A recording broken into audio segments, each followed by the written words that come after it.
Je suis le capitaine Ingrid Tronweeks. Je travaille dans le bureau 5, le bureau CIMIC, les coopérations civilo-militaires à l'état-major de l'Eurocorps. Alors on va commencer l'interview. Mon capitaine, c'est la première fois que vous participez à un exercice de l'Eurocorps? Certainement, parce que c'est le premier grand exercice de l'Eurocorps. D'accord. Quelle impression ça vous fait de travailler avec des militaires étrangers? Ça va très bien. Ici, à l'Eurocorps, on a déjà l'habitude, je suis ici déjà depuis plus qu'1 an, donc j'ai déjà l'habitude de travailler avec les militaires allemands, les militaires français. Maintenant, on a les militaires espagnols qui sont ici. Et nous sommes tous les militaires, on s'entend, on connaît tous le métier. Quelle est votre mission ici, à vous personnellement? Je fais partie du bureau CIMIC, le bureau qui s'occupe des affaires civilo-militaires. Donc on fait en fait les liaisons entre les militaires et les civils. Ça se passe bien? Ça se passe bien. Le jeu n'est pas tout à fait joué ici dans cet exercice, mais on nous prépare pour quand on va vraiment avoir besoin de ces liaisons. Avant-dernière question, que pensez-vous de la région d'accueil, donc ici le Sungo? Ça va très bien, quoi. On est militaire, on est logé dans les bâtiments qu'on a quittés, j'ai appris il y a 2 ans, et on est bien logé. D'accord, et dernière chose donc? On a connu pire, on n'est pas dans la campagne, on n'est pas dans les tentes, ça va très bien. Les chefs ont fait de leur mieux, quoi. La dernière chose donc, quelle est la langue que vous parlez au sein de cet exercice?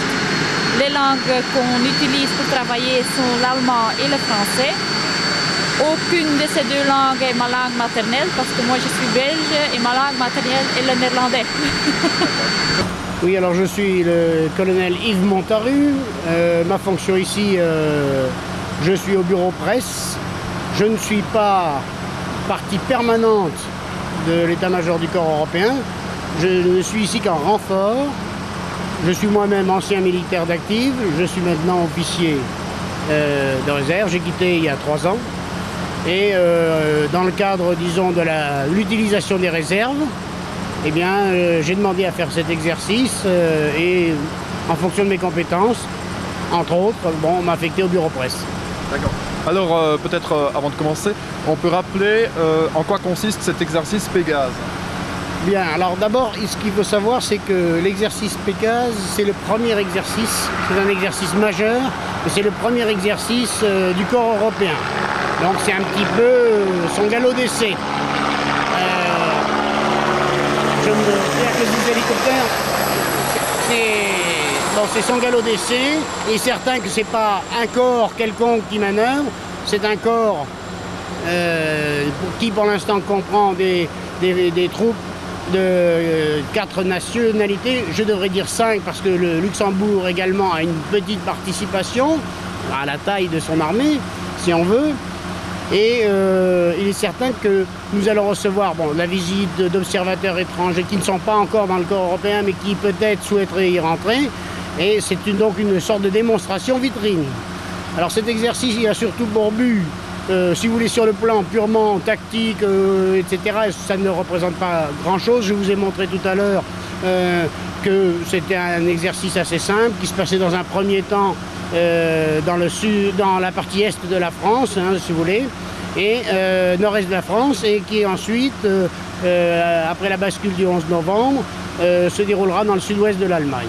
Donc, si vous voulez, ce n'est pas ça l'intérêt de cet exercice. L'intérêt de cet exercice, c'est d'habituer cet état-major à travailler sur le terrain en fonction des procédures qu'il a lui-même élaborées et de tester ces procédures d'interopérabilité, car il faut bien comprendre qu'avec 4 nationalités différentes et 2 langues officielles, ce n'est pas très simple.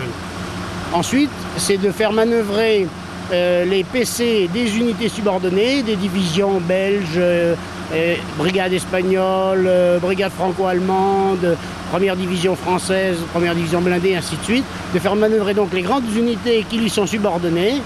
Hein. Sur le terrain, vous n'avez pas très peu de moyens représentés puisque vous n'avez que les PC et leurs moyens de communication, de transmission. Voilà. D'accord, très bien. Alors maintenant, on va parler peut-être de l'aspect peut-être plus pratique.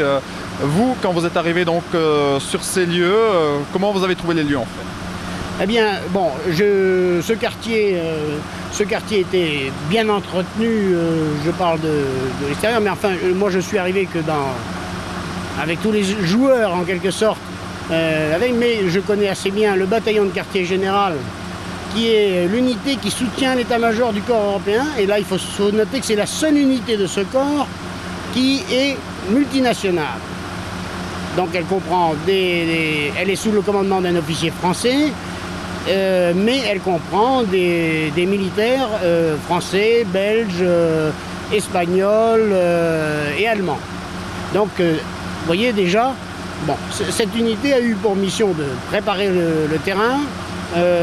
D'autres unités de transmission, bien sûr, ont eu pour mission d'installer leur truc, mais c'est à part. Je parle simplement du bataillon de quartier général qui a perçu ce quartier.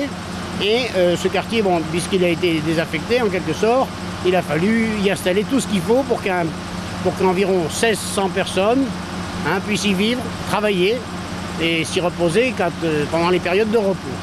D'accord. Comment vous assurez l'hébergement et l'alimentation donc de ces 1600 personnes? Eh bien, les différents bâtiments de ce quartier qui est bien, qui est grand, a permis de répartir les différents contingents dans les bâtiments, en tenant compte de critères qui sont liés à l'exercice, c'est-à-dire de pouvoir assurer le bon fonctionnement du PC et ainsi de suite. En moyenne, si vous voulez, quel que soit le grade, nous sommes logés dans des chambres de 5, 6, ça peut aller jusqu'à 10, sur des lits de camp, puisqu'il n'y a plus aucun mobilier dans ce quartier. Et Dalkirch, il y a certainement d'autres raisons, mais je pense que ça s'y prête parfaitement. Vous avez vu la grande place d'armes qui peut servir de terrain d'atterrissage pour les hélicoptères. Donc les plus hautes autorités civiles ou militaires, en l'occurrence militaires, puisque demain nous avons la visite d'un grand nombre de généraux, peuvent atterrir sur cette place d'armes.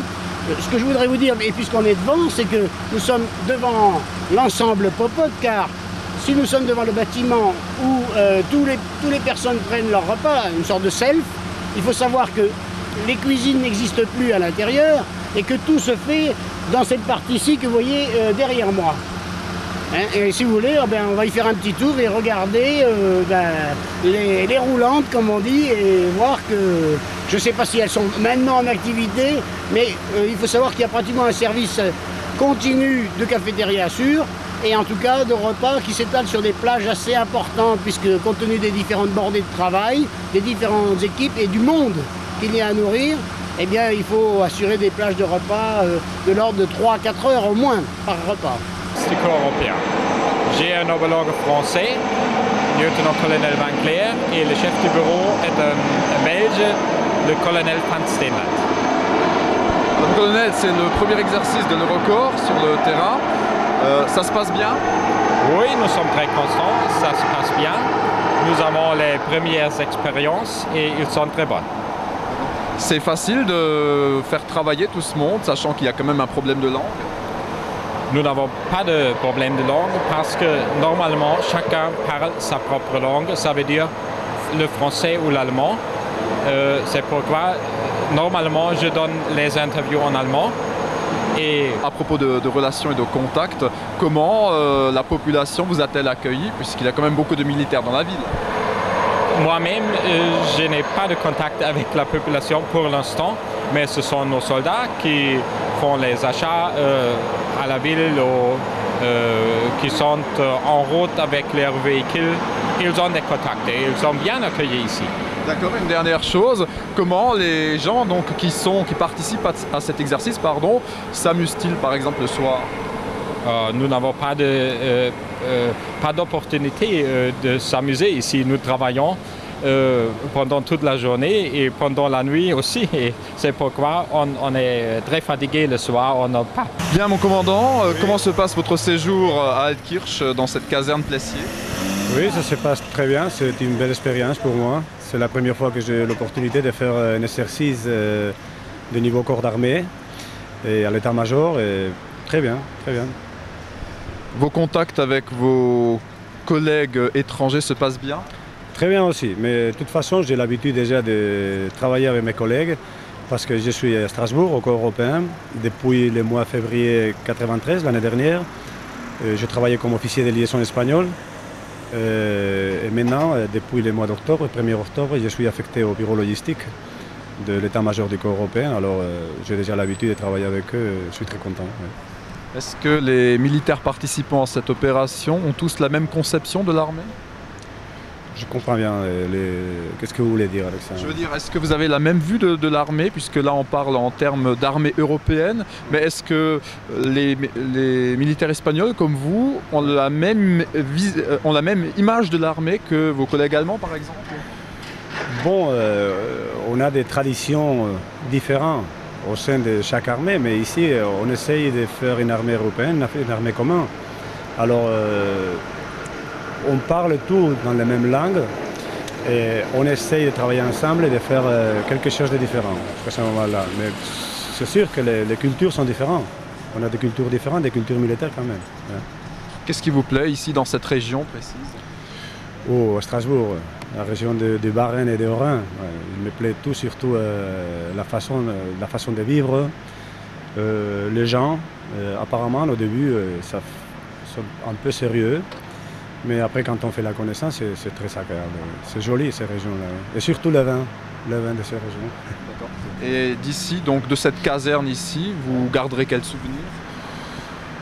Bon, les souvenirs, malheureusement, c'est une caserne qui n'est plus pour les militaires, parce qu'elle est en bonne condition et tout ça. Mais pour moi, comme souvenir, bon, c'est la première fois que je fais un exercice corps d'armée.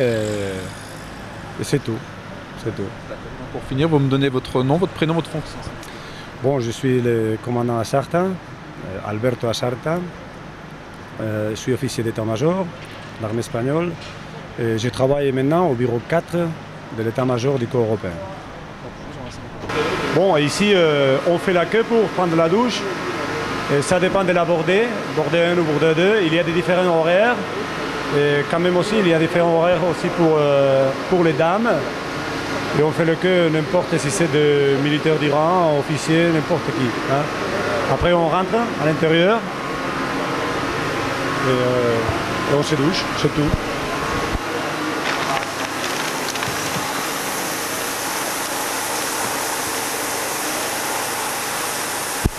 Là, vous voyez les douches.